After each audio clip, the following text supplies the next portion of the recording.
The wind howled through the twisted trees, carrying the scent of dry earth and sun-scorched leaves. The sky was painted in shades of grey and gold as the sun slowly dipped behind the distant mountain. Clara Thompson sat on the porch of the old wooden cabin, clutching her father's worn-out jacket. Her fingers stroked the frayed fabric, as if searching for a trace of the man she had loved so dearly. It was a quiet afternoon, but the silence felt heavy like lead. Since her father's death 3 months ago, Clara had felt lost, as if the world had pulled the ground out from under her feet. He had been everything to her, and now all that remained was the cabin, the old horse in the stable, and the jacket he had worn on his adventure. She sighed, closing her eyes for a moment, until something caught her attention. A dry sound, like the tearing of paper. Clara looked down and saw that the jacket's lining had come loose. Curious, she tugged at the fabric and found a folded piece of paper. Her heart began to race. It was a map. The hand-drawn lines were old but detailed. There were markings indicating a trail that led to a place called the Valley of Shadow in the corner of the map. A handwritten phrase read, "The true treasure lies where the brave dare to seek." A shiver ran down Clara's spine. Her father had always spoken in riddles, but she had never imagined he might leave something so mysterious behind. Before she could think further, the sound of horse hooves echoed in the distance. She quickly stood up, clutching the map against her chest. 3 men on horseback were approaching, their dark silhouettes outlined against the golden glow of the setting sun. They stopped a few meters from the cabin. The man in front, wearing a wide-brimmed hat and a cruel smile, raised his voice. "Miss Thompson, I hear your father left something valuable behind. Why don't you hand it over, and we'll avoid any trouble?" Clara's heart pounded. She knew these men weren't there to negotiate. They wanted the map. Without a second thought, she ran inside the cabin, locking the door behind her. The sound of heavy boots on the wooden floor echoed as she searched for something to defend herself. In that moment, Clara realized her life was about to change forever. Clara sat on the wooden floor of the cabin, the map still clutched tightly in her trembling hands. The sound of the men outside, circling the house like predators, now seemed distant. Her mind was flooded with a storm of thoughts and emotions. What should she do? Run? Confront them? And the map? Why had her father never mentioned anything about it? Did he know something like this would happen? She closed her eyes, trying to steady her breathing, but all she managed to do was drown in the memories of the past. The image of her father, with that warm smile and eyes glowing with excitement, surfaced in her mind. He always used to talk about courage, about how facing the unknown was what made life worth living. But Clara had never felt brave. Since she was a child, she had been the girl who preferred the safety of routine over the risk of adventure. "You're stronger than you think, Clara," he would say whenever she hesitated about something. But did he really believe that? Or was he just saying it to encourage her? Now, sitting there with danger knocking at her door, Clara felt anything but strong. Fear was like a shadow, wrapping itself around her, tightening her chest. And it wasn't just fear of the men outside. It was the fear of failing, of not being able to honor her father's legacy. The fear that, in the end, she was exactly what she had always dreaded. Weak, incapable, insignificant. Her eyes filled with tears as she stared at the map. Why had he hidden this? Why hadn't he trusted her enough to tell her? Or did he know she wasn't ready? The doubt gnawed at her mind, and for a moment, she almost gave in. She almost stood up, opened the door, and handed the map to the men. Maybe it would be better that way. Maybe it would be safer. But then, something inside her resisted. A small voice, almost imperceptible, but firm. "You're stronger than you think." She didn't know if it was the memory of her father or something coming from within herself. But those words echoed in her mind, pushing the shadows away, if only for a moment. Clara looked around the cabin. The wooden walls, the smell of dust and smoke, the few worn-out pieces of furniture. Everything in that space was a reminder of her father. He had built that house with his own hand, had fought to give her a decent life, even in the hardest times. He had never given up.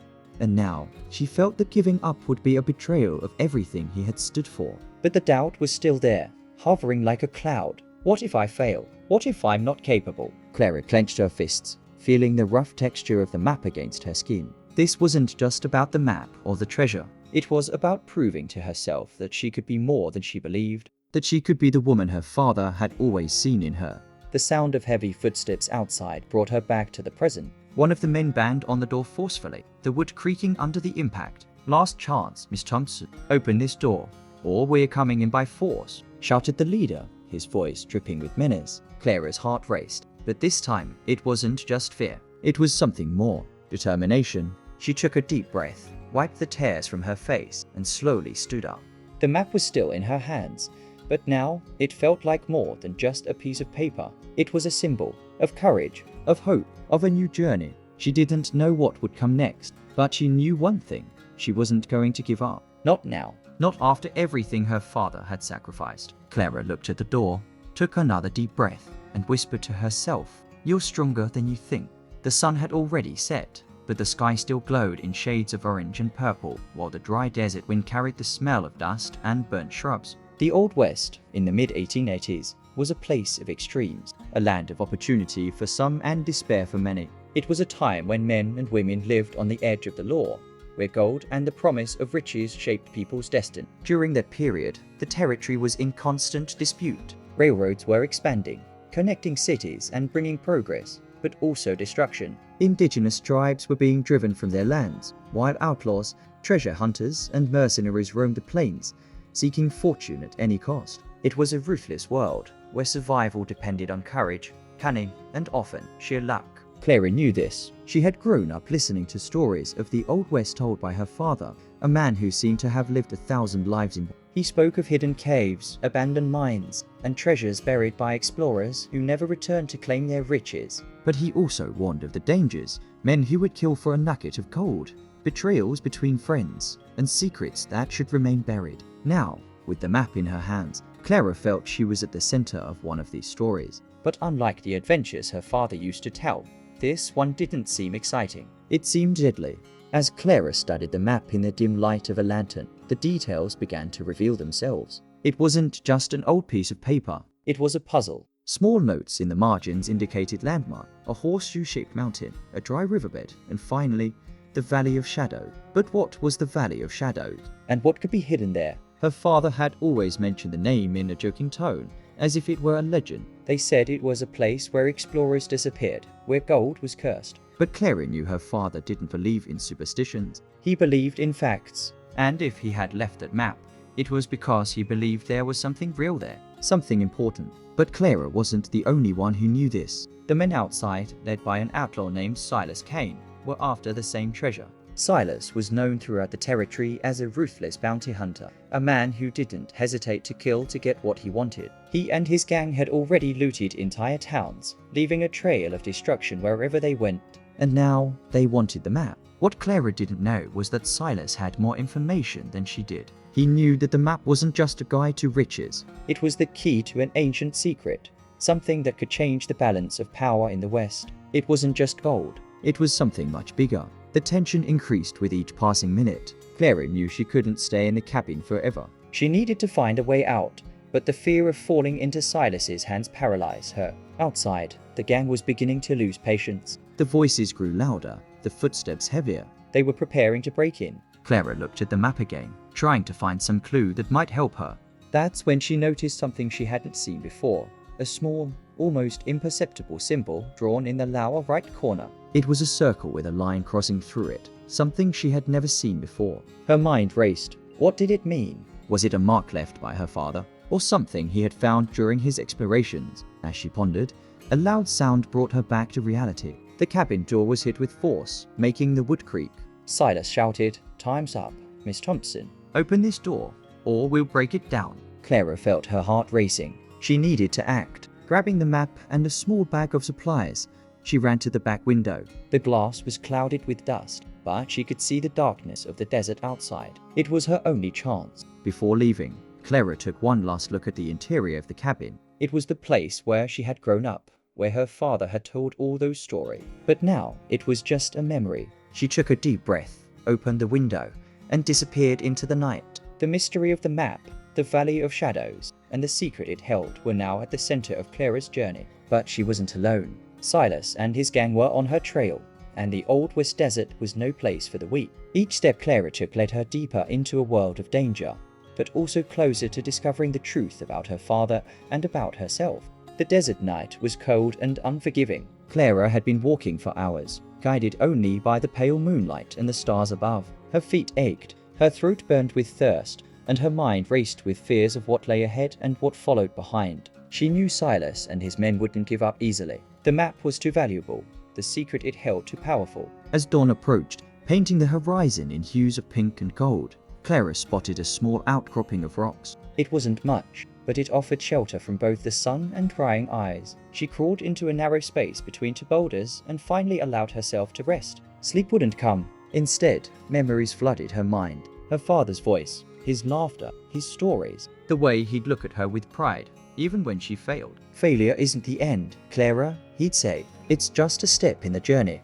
But what journey was this? Running for her life across a merciless desert, pursued by killers, with nothing but a mysterious map and the ghost of her father's words to guide her. For the first time since fleeing the cabin, Clara allowed herself to cry. Silent tears streamed down her dust-covered face as she clutched the map to her chest. "I can't do this," she whispered to the empty desert. I'm not like you, Dad. I'm not brave. I'm not an explorer. I'm just me. The words hung in the air, swallowed by the vastness around her. And in that moment of complete vulnerability, something shifted within Clara. A memory surfaced not of her father's grand adventure, but of a simple moment years ago. She had fallen from a tree she was climbing, scraping her knee badly. Her father had cleaned the wound, his hands gentle despite their roughness. Why do you keep letting me climb when you know I'll fall? She had asked through tears. He had looked at her, his eyes serious but kind. Because falling isn't what matters, Clara. What matters is whether you climb again, as the sun climbed higher in the sky. Clara unfolded the map once more. The symbol in the corner of the circle with the line suddenly seemed familiar. She had seen it before, carved into her father's old compass, the one he always carried on his expedition. The compass she had packed in her bag without thinking, a memento of him she couldn't bear to leave. With trembling hands, she retrieved the compass. It was old and weathered, the brass casing dulled with age and use. The needle still pointed north, but as Clara examined it more closely, she noticed something she had never seen before, a small catch on the side. When she pressed it, the bottom of the compass slid open, revealing a hidden compartment. Inside was a folded piece of paper, yellowed with age. Clara's heart pounded as she carefully unfolded it. It was a letter, written in her father's unmistakable handwriting. "My dearest Clara, if you're reading this, then you've discovered what I've hidden, and you are likely in danger because of it. I am sorry for the burden I've placed on you. I never wanted this life for you, but I've always known you were stronger than you believed." The map leads to more than treasure. It leads to truth, a truth that powerful men have tried to bury for decades. The Valley of Shadows holds evidence of a massacre, one that would ruin the men who now hunt you if it ever came to light. Wealthy men, Clara. Men who built their empires on blood and lies. I didn't hide this to protect the secret. I hid it to protect you, but now the choice is yours. You can destroy the map and walk away. No one would blame you. Or you can finish what I started. Whatever you choose, know this. You have always been my greatest adventure, and I have never doubted your courage for a moment. With all my love. Dead Clara read the letter 3 times, her father's words burning into her heart. This wasn't just about a treasure. It was about justice. About truth, about the kind of person she wanted to be. She stood up, brushing the desert dust from her clothes. The sun was now high in the sky, harsh and blinding. In the distance, she could see a plume of dust riders approaching. Silas and his men had found her trail. For a moment, fear gripped her heart again. She could run, find another hiding place, keep delaying the inevitable. Or, Clara took a deep breath and stepped out from the shelter of the rocks, standing tall despite her exhaustion. She tucked the map and let her safely away, then checked her father's compass. The Valley of Shadows lay to the northwest, perhaps a day's journey on foot. I'm not running anymore, she whispered to herself, a new determination hardening in her voice. I'm not hiding. As she set off toward the northwest, Clara felt something she hadn't felt in a long time: purpose. The desert was still harsh, the danger still real, but something had changed within her. The frightened girl who had fled the cabin in the night was transforming with each step into someone new, someone who might just be capable of finishing what her father had started. You were right, Dad, she said to the empty sky. Falling isn't what matters. It's whether you climb again. The Valley of Shadows lived up to its name. As Clara descended into the narrow canyon, the towering rock walls blocked out the sun, casting everything in a dim, bluish light. The air felt cooler here, almost damp, a stark contrast to the scorching desert she had traversed for the past 2 days. According to her father's map, what she sought lay at the heart of the valley, a cave hidden behind a waterfall that only appeared after the rare desert rains. Luck was on her side. A storm had passed through the region just days before, and she could hear the distant sound of rushing water echoing through the canyon. Clara moved cautiously, her senses heightened. She knew Silas and his men couldn't be far behind. They had been tracking her relentlessly. always just beyond the horizon, like wolves stalking their prey. But here, in the confines of the valley, there would be nowhere to run. This would end, one way or another. The waterfall came into view as she rounded a bend in the canyon, a silver ribbon cascading down the rock face into a small pool below. Behind it, just as the map indicated, was the dark mouth of a cave. Clara's heart raced. This was it, the evidence her father had died protecting. As she approached the pool, a voice called out from behind her. "That's far enough, Miss Thompson." Clara froze, then slowly turned. Silas Kane stood 20 feet away, his revolver aimed squarely at her chest. He was alone, unusual for a man who rarely moved without his gang flanking. "Where are your men, Mr. Kane?" Clara asked, surprised by the steadiness in her voice. A cold smile crossed his face. "Scattered throughout the valley." "Insurance, you might say. Now, I believe you have something that belongs to me. Nothing here belongs to you," Clara replied, taking a step backward toward the waterfall. "That map and whatever it leads to their mine by right," Silas said, advancing slowly. "Your father stole them from me years ago. My father didn't steal anything." He discovered the truth you've been trying to bury. Silas's eyes narrowed. "So, he told you About the massacre, about how you and your partners murdered an entire settlement to claim their land for the railroad." "Yes," he told me. It was a bluff. Her father's letter hadn't specified Silas's involvement, but the flash of rage that crossed the man's face confirmed her suspicion. those people were in the way of progress," Silas snarled. "Sometimes blood must be spilled for the greater good. The greater good of your bank account." "You mean?" Clara shot back. She was now at the edge of the pool, the spray from the waterfall dampening her clothes. "My father found evidence, journals, photographs, proof that would hang you and your partner." Silas's finger tightened on the trigger. "Then I'll have to make sure that evidence never sees the light of day." "Just like your father." The admission hit Clara like a physical blow. "You killed him.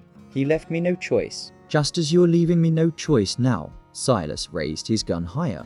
"The map, Miss Thompson." Now, time seemed to slow. Clara could feel the weight of her father's compass in her pocket, the map tucked safely inside her shirt.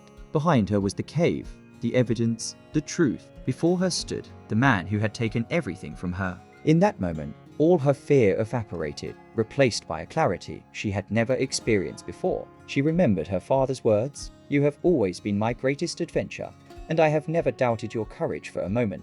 "You want the map?" Clara said, her voice steady. "Come and get it." She turned and dove into the pool, the cold water shocking her system. She heard Silas's curse, followed by the crack of his revolver. The bullet hit the water inches from her head as she swam toward the waterfall. Clara pushed through the curtain of water, gasping as she pulled herself into the cave beyond. The interior was dim, lit only by the filtered light coming through the waterfall. She scrambled deeper into the cave, searching frantically for what her father had hidden. Behind her, she heard Silas splash through the pool. He would be upon her in seconds. Then she saw it, a metal box wedged into a crevice in the rock wall. With trembling hands, she pulled it free and flipped it open. Inside were exactly what her father had described. Journals, photographs, a detailed account of the massacre, with names, dates, and the signatures of all involved, including Silas Kane and 3 prominent railroad barons. "Drop it," Silas commanded, his voice echoing in the cave. He stood dripping at the entrance, his gun trained on her.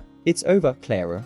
"You're right," she replied, closing the box and clutching it to her chest. "It is over." A sharp whistle pierced the air. Clara's signal. Suddenly, the cave entrance filled with figures. Sheriff Dawson and his deputy, whom Clara had sent for before entering the valley. They had been waiting, hidden, for her signal. "Silas Kane," the sheriff announced, his own revolver leveled at the outlaw. "You're under arrest for the murder of James Thompson and the massacre at Bitter Creek." Silas's face contorted with rage. He swung his gun toward Clara one last time, but before he could fire, multiple shots rang out. The outlaw crumpled to the ground, his final expression one of disbelief. 3 days later, Clara stood on the porch of the sheriff's office in the town of Redemption, watching as the evidence she had recovered was loaded onto a stagecoach bound for the territorial capital. The newspapers were already calling it the Bitter Creek Revelation, and warrants had been issued for the arrest of the railroad barons implicated in the massacre. Sheriff Dawson approached, offering her a small leather pouch. "Your father's belongings," he said. "Thought you might want them back." Clara accepted the pouch with a grateful nod. Inside was her father's pocket watch, his wedding ring, and a folded photograph of Clara as a child, sitting on his shoulders, both of them laughing. "What will you do now?" the sheriff asked. Clara looked out at the horizon, where the desert stretched endlessly under the blue sky.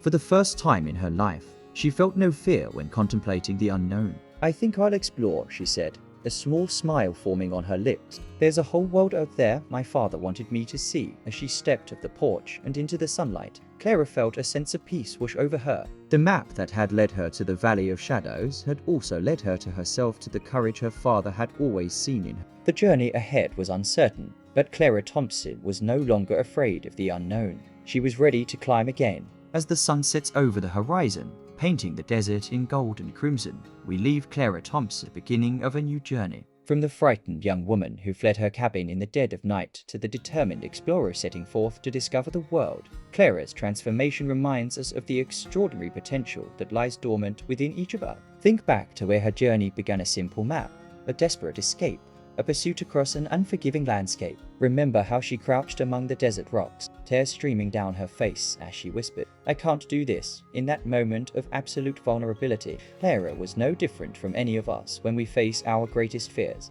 But what changed? What transformed a woman running from danger into someone who would stand and face it? It wasn't some magical power or superhuman ability. It was something much simpler, yet infinitely more powerful. The realization that courage isn't the absence of fear, but the decision to act despite it. When Clara read her father's letter and understood that her journey was about more than survival, that it was about justice, truth, and honoring her father's legacy, something awakened within her. She discovered what truly mattered, what was worth fighting for. Ask yourself, what would you risk everything for? What truth in your life is waiting to be uncovered, waiting for you to find the courage to pursue it? Clary's confrontation with Silas in the Valley of Shadows wasn't just a physical battle. It was the moment when she fully embraced who she was meant to be. When she said, "You want the map? Come and get it," she wasn't just defying her enemy, she was defying the limitations she had placed on. How often do we place limitations on ourselves? How often do we say, "I can't," when what we really mean is, "I'm afraid to try"? The treasure Clara found wasn't gold or riches. It was the truth, both the truth her father had hidden in that cave and the truth about herself. The greatest discoveries in our lives are often not things, but realizations about who we are and what we're capable of. As Clara stepped off that porch into an uncertain future, she carried with her the most valuable lesson of all, that the journey itself, with all its dangers, challenges, and discoveries, is the real treasure. The unknown path ahead was no longer something to fear, but something to embrace. What unknown path is waiting for you? What adventure have you been hesitating to begin? Remember Clary's words, falling isn't what matters, it's whether you climb again. In your life, how many times have you fallen? And more importantly, how many times have you found the strength to climb again? The map to your own Valley of Shadows isn't hidden in some distant desert. It's within you, in your hopes, your dreams, your deepest desires. The only question is, are you brave enough to follow it? As you close this story, carry this truth with: the greatest adventure isn't found in distant lands or hidden treasures. It's found in the moment you decide to become the hero of your own story. What's your next step in your own adventure? Comment which part of Clara's story resonated with you the most. Share. Send this story to someone who needs inspiration to face their own Valley of Shadows. Subscribe. Receive powerful stories like this one every week to fuel your journey.